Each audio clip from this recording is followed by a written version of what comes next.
Ассалаумағалейкум, құрметті қазақ елім. Менің мамам үйреткен затымды көрсетейін сізге. Анда-санда міне пышақ болады ғой.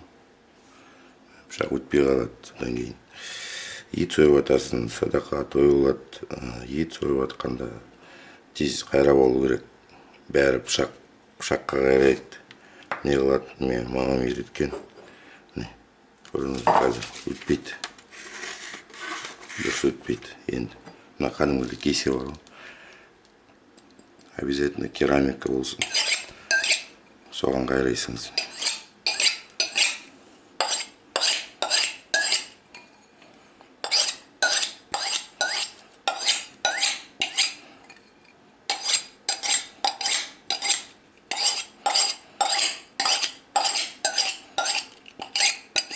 Болды.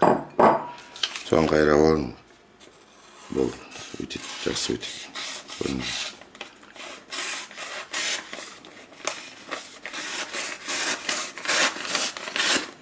Қолданыңыз, құрметті қазақ елі. Аман болыңыз.